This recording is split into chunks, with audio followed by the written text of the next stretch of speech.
Hello chess friends and welcome to the Art of Chess channel and welcome back to our commented chess games played by computer series. So in this series we're following some great games that were played recently on the Great Chess website. We have the CCRL official, we have also the TCEC official and also the chess.com computer chess championship official. So I think these three sites are really great because you can download some games in every particular opening that you like to study. Maybe you can see some games in the Queen's Indian, maybe you have some trouble in the Ruy Lopez, then you can really download all of the p-gens that were played in top engine level in the Ruy Lopez, and then maybe you can have a great preparation for yourselves. There are many great games with sidelines, with deeper sidelines than we used to see, so I think it's really something worth to see. And there are also organized tournaments in for instance in the computer chess championships. There are organized tournaments in particular openings, so you can maybe study them for yourself. So as I said, it's really brilliant what the developers are doing in the for the chess community, because I used this sites many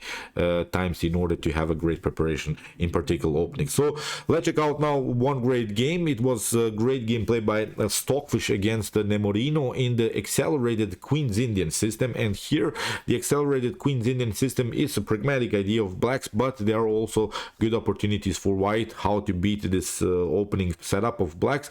Here you witness really brutal attack against the Fianchetto, because I think you witnessed many times the Fianchetto, and here Stockfish will show us how to really destroy the Fianchetto position with a brutal double piece sacrifice. Be prepared, this is really against some sick Stockfish stuff. So let's check out now the game. We have d4 played by Stockfish, we have knight to f6 by Nemorino, we have now c4, and now comes this move, this accelerated Queen's Indian system with the move b6. The idea about this move is not so easy to understand it immediately, because black is delaying basically the situation here. Black is waiting white to show his cards, because with the move b6 now white has several options, but many times with knight to c3 then black has the opportunity to play e6 and will go probably into similar structures like in the Nh3 Indian, playing simply the move bishop to b4. So that's why black left sometimes to delay the situation, but there is now a huge positional problem about this move.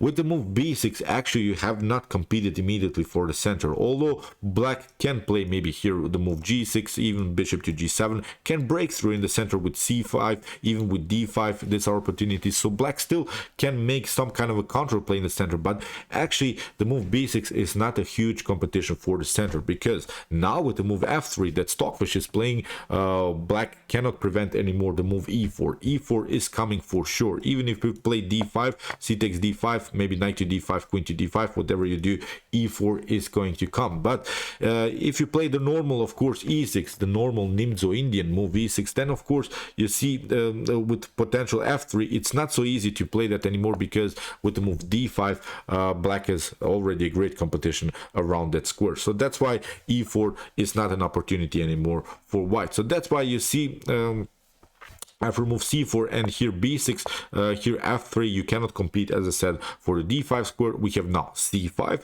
Here Nemorino is trying to break the pawn chain in a different way, but now after move d5, white is now a solid position in the center. White is of course the space advantage on the 5th rank. White has already occupied its opponent side of the board. So here after move g6, we have knight to h3. It is also a possibility. This is now, I think, one of those brilliant ideas in chess. Of course, the knight doesn't belong on the edge of the board, but this knight will get remaneuvered to f2, and then after e4 you see we have such a brilliant compact setup in the center. Knight to f2, e4, and then even knight to c3. All of this knight he will be simply centralized. We have now really a central grip here, and as I said, it's already, I think, a good setup here for white. White has a dominant position in the center, can also play a flexible move, bishop to e2, bishop to d3, bishop to f4, bishop to g5, bishop to e3, whatever you like. Still this dark square bishop can be also developed on good squares. So here d6, we have now knight to f2, we have now e6, and now simple e4, fixing the center as we said. Now black can maybe here to play e takes d5, but now after move c takes d5 and knight to c3, let's see possible continuations here. Bishop to g7, knight to c3. Even if black tries maybe some ideas like a6 in order to create here this b5 idea, then a4 is, I think, a good idea. Always like in similar structures like in the Benoni systems, here a4 is simply paralyzing the whole queen side. Still we can can play bishop to e3 or bishop to f4, queen to d2, bishop to e2, and then castling. So here after move v4 in the continuation, Nemorino did want to get a clarification in the center, delay the situation in the center a little bit, played now bishop to g7, and from white's perspective you don't want to of course take here with the move d takes e6, because after f takes e6, black can actually now finally compete with d5. Black will, I think, find good ways to break in the center, so that's why you have to also delay here the move in the center. You don't want to take here the pawn on e6, although maybe sometimes it seems that you're weakening somehow the position in front of black's king, but actually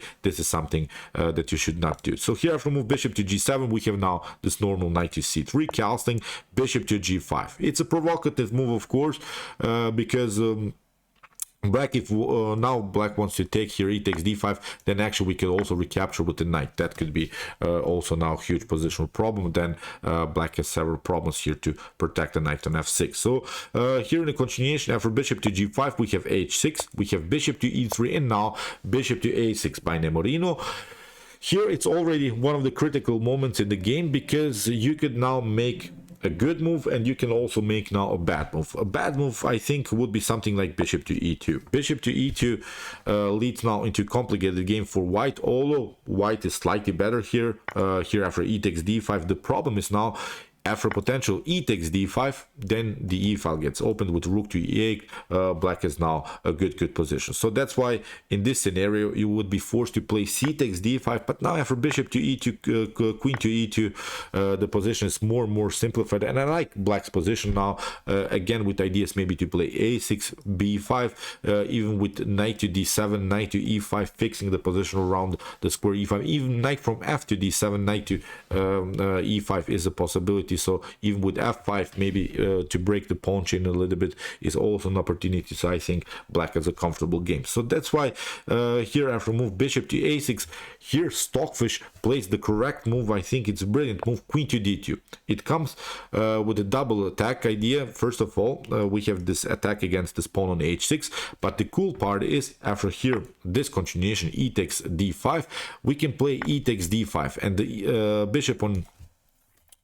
on e3 is protected. That's, I think, now the great idea here of Stockfish. Here in the continuation we have now king to h7. Here you have to protect your pawn, and now queenside castling by Stockfish, which was when I analyzed the game in the beginning, I thought it is now a risky idea to castle on the queen side where you have already advanced your pawns, but actually it's a great idea because there is no good way for black to open the position. b5 would be an idea, maybe to open somehow the b file, but if b5 happens, we'll simply take it out. Nothing dramatically is changed. We're staying with now with our extra pawn. Everything is pretty much glued together. The bishop is protecting the square, so as I said, b file is not open. The b file is simply fixed, and now it's simply time for white to play g4, h4, h5, and similar stuff. I think white is simply faster in the attack, so no good opening file ideas here for black. So after move queenside castle, black has to play now a really calm game, cannot really open the position immediately, plays now rook to e8. We have now h4 immediately by Stockfish, and you see now it's a direct attack against the Fianchetto. Now black is already in serious positional problems, because if you try h5, this wasn't played in the game, but if you try maybe to stop white's progress, then you can get this idea again, bishop to g5, and that's actually one of the most important motifs that you have to understand in Fianchetto positions. In Fianchetto positions, sometimes we have to give up even the dark bishop for a knight, but when that's only possible when black is playing this structure here, when black is advanced the pawn on h5, because with the move h5, black has a great control of the g4 square. But now by pinning the knight and attacking the knight, which is a good defensive piece of the square g4, now in the continuation of the game we have to break through. After something like queen to c7, you see we have to take bishop to f6, and now after g4, black is already tactically lost. You see the g file will get opened, even if you try maybe h takes g4 in order to stay somehow with this g file closed. h5 is even an opportunity here, knight to g4, h5 is going to happen, and then suddenly the h file will get open. So I think getting rid of the dark bishop for the knight would be the main tactical goal here. So that's why here after move h4, you see h5 is not bringing anything here. Black is already in serious, as I said, positional problems. So after move h4, we have knight from b to d7. We have now h5 anyway. So you see h5 as a defensive move wasn't a possibility for black. Now Stockfish plays h5 anyway. If you play knight to h5, the problem is now you get the simply knight to e4. Knight to e4 is actually a preparation to play the move g4. If that happens, of course, then we would have great pressure around the square h6. You see, we would aim here after potential g4, knight to f6. Three pieces would attack the h6 square, the bishop, the queen, and also the rook. So that's why we have to play knight to e4 in order after g4 to control the g3 square. Because if you play here g4 immediately, then you could risk this idea, knight to g3. But still, why, believe me, white is much better here in this particular scenario. We can even sacrifice the rook, but it's a risky choice. Maybe in human level, we would not be satisfied with the outcome of this position after bishop to h6, rook to, bishop takes h6. Okay, white is still better here, but this is simply a better continuation here. If you don't want to risk this exchange of rooks here after potential knight to h5, as I said, first knight to e4 and then controlling the g3 square, then it's time to simply play here the move g4. If black now proceeds with the move f5, then rook to h5 is here a great possibility, because if you take, then we can take out also the pawn on d6. This is now the brilliant tactical preparation. This wasn't played in the game, but I think it's very important to understand the opportunities here for white. After move knight to d6, black has to retreat with the rook, and now after move knight to f5, rook to f5, here even bishop to d3 is a possibility. If you want to protect everything, then even g4 here, then we'll simply take out the piece. So it's simply game over, I think, for here for black. So really brilliant tactics that are possible. So after, as I said, after move h5, here Nemorino tried to pass through with the move g5, but you can guess what Stockfish is doing. Stockfish is playing bishop to g5 immediately, h takes g5, and now h6. We have now bishop to f8. If you try bishop to h8, it's not better, because here you get simply bishop to d3. You have to move, and now after queen to g5, there's only one good square for the king, of course, king to f8, and now with the h7, the game is basically paralyzed for black. The problem is now the knight is stuck here. You can always get this queen to g8 idea, so that's why you would be forced to play something like maybe knight to e5. But now after queen to f4, knight takes d3, knight takes d3, maybe something like rook to c8, maybe to get new pieces into the game.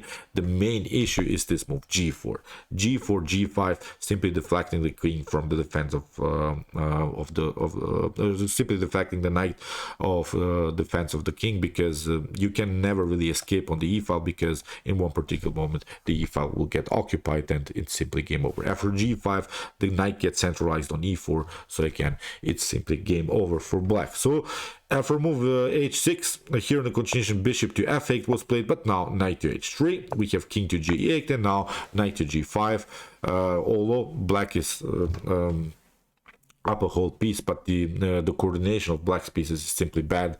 They're not good, they're not so well placed in the continuation of the game. I think white is here a dominant position. So here after move knight to h7, Stockfish trades, king, knight takes h7, king to h7, and now we have g4. We want to connect, of course, these three pawns and simply push them further with the support of the bishop on d3. Black is again in serious positional problems. So knight to e5, we have now a brilliant move by Stockfish, f4, because if you play now knight takes g4, then it's again not so good. You get bishop to d3, you have to move your king, and now after a rook to g1, the knight has to move somewhere, knight to f6, and then after queen to g2, the game is over, because if you try something like queen to d7, this is now the tactic that you get. Queen to g7, you play bishop takes g7, h takes g7, you can maybe move the king, but now with rook to h8, it's game over. So it's even possible to sacrifice the queen here. So that's why after move f4, you cannot take the pawn. You see, the main issue is this opening g file idea. So that's why here in the continuation of the game, Nemorino tried bishop to e7, we have queen to c2 attacking the king, knight to g6, and now simple move here g5, connecting these three pawns, rook to g8, and now bishop to d3, king to h8, and now knight to e4, getting of course the knight more and more active, because what we now want to do is to play queen to c3 and control all of this dark squares in the continuation of the game, because although the bishop is still a good protective piece here in front of white, in front of black's king, but these 3 pawns are not allowing of course the bishop to breathe here. So the bishop is stuck here, this bishop is bad anyway, and the knight is also not on an optimal square. So here in the continuation, f5 was played by Nemorino. If you try knight to f4, you see now the problems. Queen to c3 is happening. The problems on king to h7 is not possible because you get some nasty discoveries. So that's why bishop to f6 would be a must move. But now after knight to f6, again, nothing is better here. Black is again simply lost. So after move knight to e4, we have f5 trying to kick away the knight. And now comes again a brilliant move by Stockfish. Stockfish is not retreating with the knight, plays simply rook to f1, protecting the pawn chain. That's now even more important than protecting the knight, because here after f takes e4 that was played by Nemorino, we have queen to c3. Again, you cannot cover with the bishop. If you try now bishop to f6, then you get g takes f6, then you have to retreat somewhere because this threat was of course f7 with the discovered attack against the king. So you have to play first with your king to h7, and now after bishop to e4, here queen to f8. But now with rook to g1, the game is basically over, because you can maybe bring another piece into the game, but here this is now a simple tactic. With rook to g1 you can play maybe this one, but now queen to d3, and now after queen to rook to g7, the game is simply over. This rook is simply fixed here, although you have this extra piece, but you cannot protect anymore this position. You can maybe sacrifice the queen for the rook, but again it's game over. So really wild stuff. After move queen to c3, we have seen nothing dramatically changed here. We have king to h7, so bishop to f6 was not a possibility. We have bishop to e4, we have now b5, a desperate try here by Nemorino to maybe activate the light square bishop. It's simply too slow because of rook to g1. We have now b4, queen to d3, we have now bishop to f8, king to b1, bishop to c4, queen takes c4. Really bad moves here by Nemorino. Just look at this, giving up the bishop like this because the bishop was paralyzed anyway through the whole game. We have now king to h8, bishop to g6, rook takes g6, queen to c2. We have now rook to g8, and now sneaking in with the queen. Everything has to be protected now with rook to g7, h takes g7, bishop to g7, queen to e6, trading off the queens, and now simply marching here with his pawns. Rook to h6, takes, and here after a3, rook to g7, f6, and after rook to g5 in this position, Nemorino resigned. There's nothing that can be done. Of course, we can simply advance the pawn, play here rook to h8, and then also e8 promotion. We can also play f7. Basically, we can play whatever we like. So really brilliant game played by Stockfish with this double piece sacrifice, getting a pawn storm for this sacrifice piece. Really brilliant stuff. I think you have witnessed here really great tactical motifs against the Fianchetto. Really brilliant stuff by the fish, and I really enjoyed the game. Okay, I hope that you enjoyed the game like I did. If you want to see more brutal attacks like this, check out my commented chess games played by computer series with some more games played by Stockfish, Alpha 0, Lilo 0, and many more. And if you want to see humans battling in their chess games, check out my best chess games of all time series with some great games from the past. And if you like this content, don't forget to subscribe to my channel. See you soon with some more videos, and chess is the best, of course.